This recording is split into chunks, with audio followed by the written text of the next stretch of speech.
Alrighty, well, welcome to this week's edition of Rhea's Welding and Machining. Got a lot going on this week. Doing a little work on Zach's boat, trying to get it squared away and get it back going. Getting power steering pump and all that put on the old welding truck, and we'll see how that there turns out. And shoot, I don't know, done 2 or 3 other little old things. Had to go help my uncle do a little work, but anyway, I hope y'all enjoyed this week's episode. See what all we got going on. Remember to hit that like and subscribe. All right, we're still tinkering on old gal down here. Got that rear main seal still leaking pretty good, so I put some rear main seal stop leak in there. So I seriously doubt that stuff will work, but we're gonna give it a shot. But all that other oil and stuff been dripping off that front, we got that fixed. So I'm gonna go ahead and get that there cleaned up and pressure washed. Little tip, little trick, little something that works. When you got a bunch of caked on grease and oil and stuff in that thing in there, yeah, spray some of that on there, let it set a little bit. If it ain't just real bad, you can take a water hose and wash it off. But I'm gonna pressure wash this. Not that it's just real bad, but just cause I'm figuring I had to do it in the tractor too, so might as well get it out and get her good and cleaned up. So let's see how this here gonna work. Like I said, I don't like pulling a rope.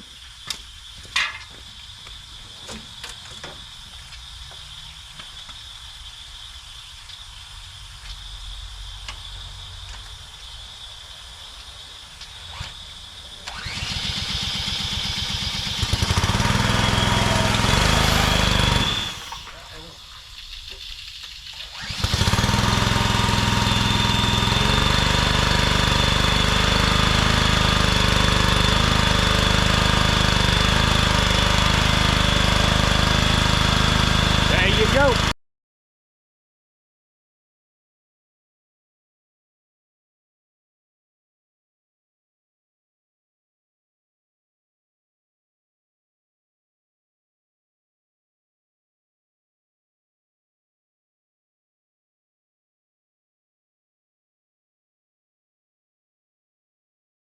Now, I looked in there to see how much gas is in there. I thought it was plenty. That song don't hold a thimbleful. But anyway, we got our gas back up and got her finished up.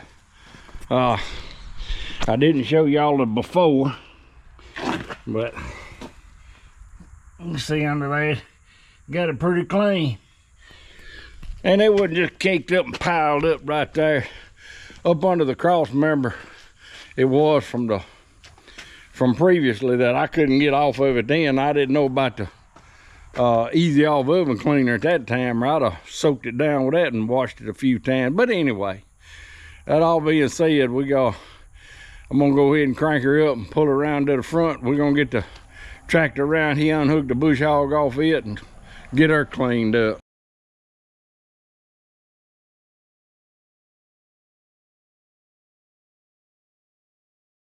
All right, here's a trick. I've done it before, but all I got is a little piece of chain. Took me a couple of welding rods, maybe some hooks out of them. Turn that where you can see that a little better. Now some bush hogs have a saddle in there for that. But if you take that thing, you'll make it a little something, keep it up off the ground. Now here's the key right here for making this thing a lot easier to hook up. Can you see that all right there? Get you some chain lube spray. That chain spray grease. It's kind of like a penetrating oil. It'll go in there and then set up right like a grease. And you shoot that thing up in there, that'll seal that down in that pin. And then next year, when you get ready to hook that thing up, that pin will work just like it's supposed to. Other than not, that old big thick grease will get in there and get it stopped up. You have a hard time mashing that button.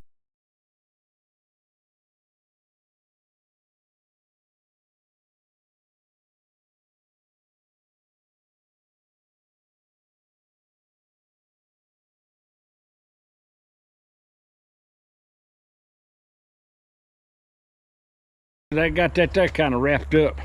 One more little thing I gotta do is make sure you put your shaft cover back on. I shot a little bit of grease in it of that same stuff. I washed that off, she dried. But put that cover back on. That keeps dirt and junk out from up in there when you're using other implements. Anything that doesn't have a PTO on it, like your blade or your gin pole or box blade or whatever, keeps dirt and dust and stuff out of there. So, well, alrighty. Well, I'm gonna check on my uncle. Went up there to work on his tractor yesterday, and the battery was dead on it. The cables was corroded up. We cleaned that up, charged the battery. It was 8 years old, but you know, he said he just needs that thing crank up just a few more times. He didn't want to buy a new battery and let that thing sit through the winter. You know, which I kind of agree. If you're gonna take that battery, you're sitting there, you're losing months off of it. It's just sitting there not being used. So probably put a new one back on there this spring. So I'm gonna check on him, see what we need to do on that. I was supposed to fan down here on the highway this morning. Got somebody was riding a bicycle before daylight. We got to call it 5:58. So somebody been run over on a bicycle riding down this darn busy road in the morning. Y'all be careful. You're gonna be out riding a bicycle. Get you some flashers and wear some reflective garments. Well, all right, there, sports fan. We done wrapped that little deal up. They still on scene down there with them, but done got daylight enough. They had enough blue lights down there to take care of the situation. Didn't need us anymore. Guy was riding a bicycle, like I said, didn't have any reflective anything on him nor the bicycle. And not talking about anybody's intelligence, but he was pedaling that bicycle, and it was an electric bike that was run about 50 miles an hour. He had just bought it from somebody, $2,000 bike. He give $80 for. So if y'all wondering why they still on scene down there investigating that, now you know. There's my old buddy Zach bagging his boat in down here. The motor quit on him. Y'all saw his little episode when he got stranded out on the river with it and everything. So we're gonna see if we can find out what's wrong with it, see if we can get him up and running on that. And this is where we're at so far. We've checked the connections up front. They seem to be good. I've crossed it out here to there. It does make the starter kick in and it spin over, so we got the electricity there. We got a problem with the I believe they're gonna have a problem with the ignition switch. So when we get that pulled out and checked and see what that is, then we'll see what our next options are. Here's where we're at right now. We've got it. We figured out which wires are. This switch we do believe is bad, because we can mash our remote button and she go to making a little racket. So I do have my little apparatus right there that's hooked up to this plug wire and to the plug, and you can see it sparking in there. So we'll mash that button, please, sir.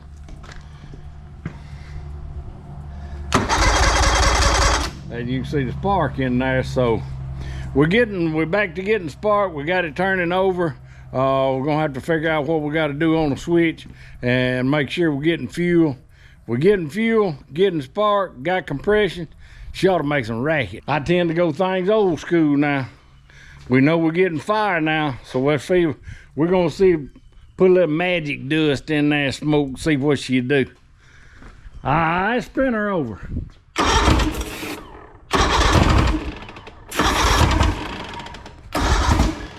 See that? You put a little fuel in there, she fires off. So we know we've got an electrical issue with our starter and starter switch and that. And the other problem we got is we're not getting any fuel. So we'll dig into that a little deeper to see what we come up with there. We believe we got this thing figured out. We're gonna get a ignition switch and a fuel pump and put them on there and see if that there don't solve our problems on that. So we'll re-adjourn on this and when we get some parts. We're down here working on getting our new pump ready to put back on our old welding truck. There it is. I got this bracket back on there. I had to space it to get it spaced right so everything was clear on it. This one came with the bolts already in the back, or studs. The other one had just bolts in it. Well, the problem is with this piece, you can't get it. See if I can get all of this. See if I can do this where you can see it. You get that in there, see that was held in with an Allen head. Well, you see, whether you can or not, where I had to file that because just not much of that head catching. So forget that. I'm gonna just go ahead and machine a piece of aluminum that'll sit over that, and this length right here, and then we can mount it back. So let's get started cutting that out. All right, this thing ain't real stout, but it could.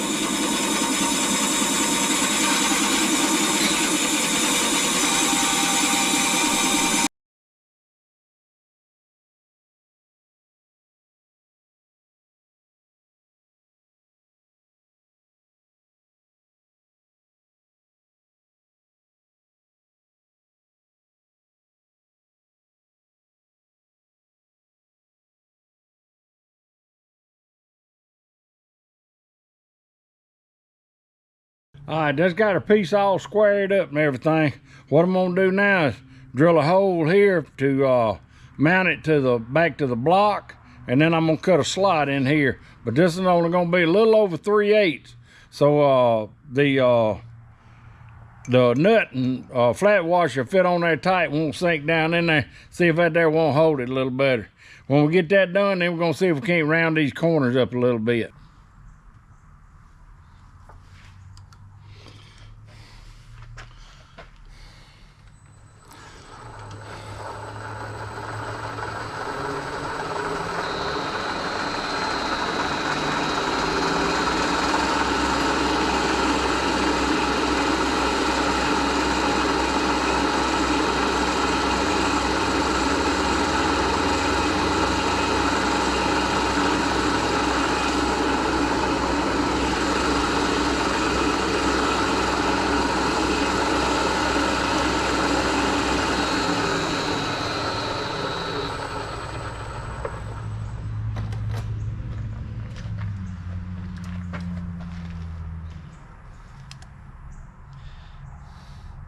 $9.43, which is $4.50, $4.70.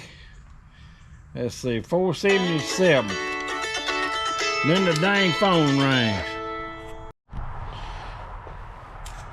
Well, I wasn't planning on being on no hour and 20-minute phone call, but anyway, all right, we've got that thing zeroed out. We got 944. Half of that is 450, 470, 472.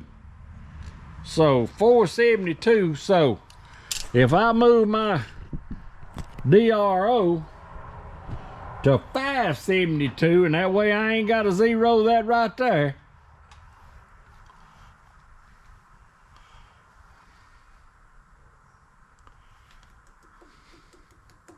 All right, that's got me dead in the middle of that piece now. So now my center of this piece is found. Well, good morning, sports fan. Down here in the shop kind of early this morning. Got to get started. I'm gonna try to get this done today. Like I said, I got to go help my uncle get a battery. I got a meeting with some folks around 9 o'clock about a little deal there. So I'm gonna go ahead and try to get this bracket made and all before, so I can get it on this week's episode. I hope I can get all this done, but today's gonna be kind of busy and crowded. So here's where we are right now. All right, I got a DRO set up. I zeroed off of that edge. I got her at a 1/2 inch. right here. So I'm gonna go ahead and we're gonna drill a 3/8 hole here. I'm gonna drill a 3/8 hole here off the end. Then I'm gonna set up and do like we did on our stop. I'm gonna round them edges off. Then I'm gonna set it back up and cut our slot in there.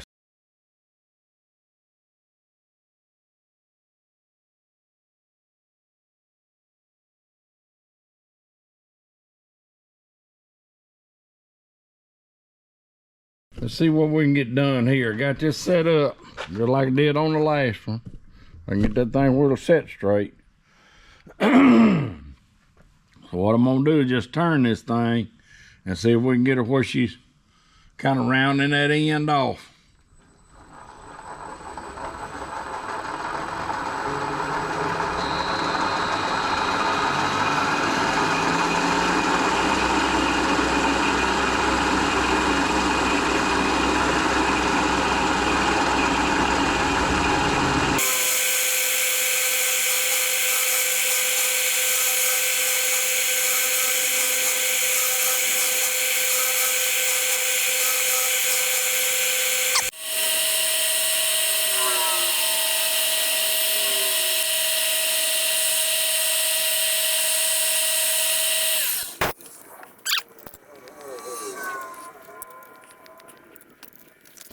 Look at that.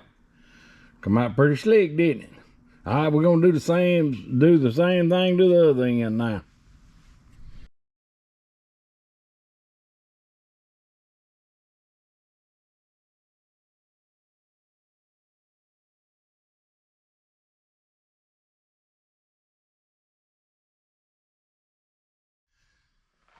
All right, I don't know why before, I have never had that problem before, but I ended up, you saw I had to put a jam nut on that thing to keep it from locking up on me.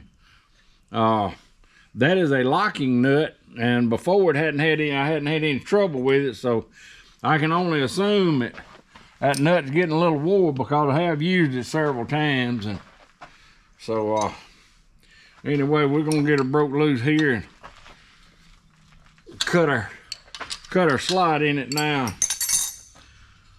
Then we'll be ready to try out our new little deburring tool and chamfering tool. And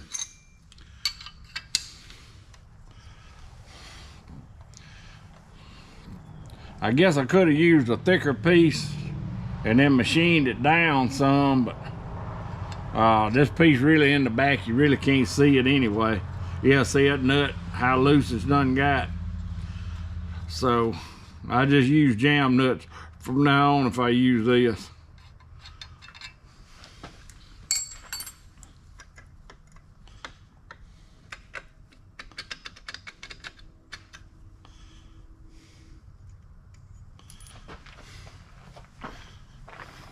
There we go. All righty. Now you see I do have well, you probably can't see, but I do have a bolt on the other side over here to keep my vise from being crooked, uneven pressure. See?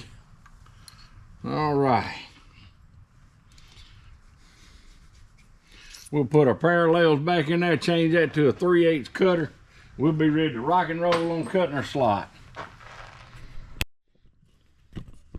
All we got to do is run our back to DRO back to 0 because I never changed it a while ago. I really didn't care about that a whole lot. And just to round that back up. So that puts us right back in the middle. So we're gonna cut our groove in there. Let me get everything changed over.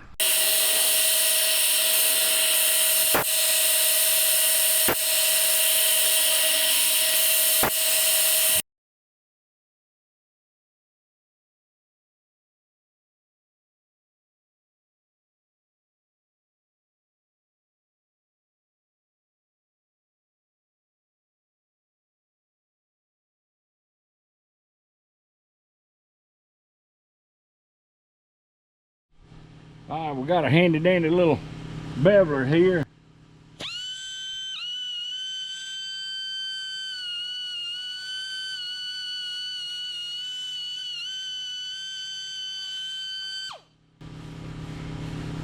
Put a nice little chamfer on there. I hope you can see it. We're gonna flip it over, do the other side while we got it held up there in the vise.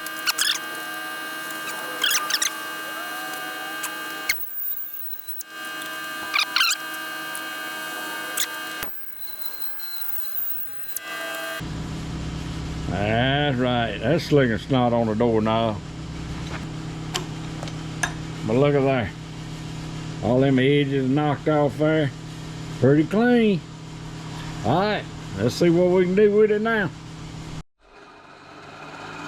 Y'all like letting me forget to drill that darn hole right there bigger.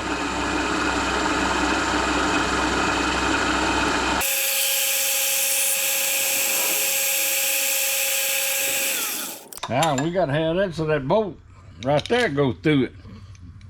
Now then, now we're good to go. Alright, we got it stuck in over here.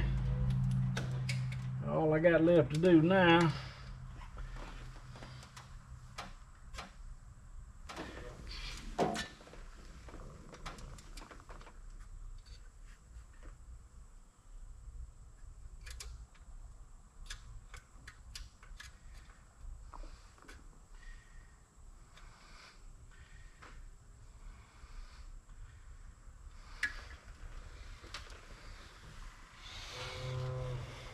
that's what that spacer got to be.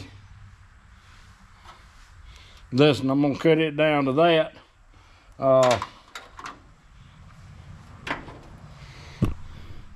That's where it goes. Right there. Right there. And that'll have that done. Hook up that bottom hose and get our hose hooked up on the back. We'll see if we can make this old heifer run.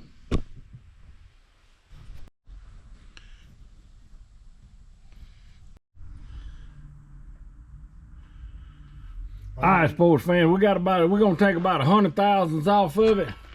We got our digital readout right there set to 0, so we can turn her on and rock and roll. As soon as I get them safety glasses on. Alright, here we go.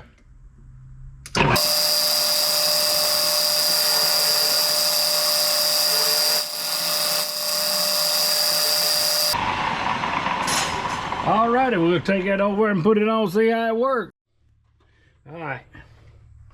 I don't know if you can see down in there or not, but see where that fitting going into the back of the pump right there? The thing ain't going all the way in there. I'm not sure whether it's a different style hot line that's on there or just what, but anyway, this Saturday, it's after lunch, everything's closed. Yeah, it'll be next week before I can get some parts, but we'll go ahead and I guess finishing up this power steering pump is gonna be on next week's episode. Well, alrighty. I gotta have a longer bolt to bolt up that adjust arm that we just made. The one I had just wouldn't fit there. My pressure hose on my power steering is different. Well, the hose ain't different, but the way it hooks on the back of the of this pump is different from the old one. So I mean, who knew? The order may look the same in what they say, they look the same in the book, but anyway, we'll have to try to get that done. We got I got a dentist appointment, the insurance meeting Monday, so looks like it'll be Tuesday before we can start trying to get something figured out on it. So, but anyway, until Tuesday, y'all be careful, stay safe, go to church on Sunday. See you next time.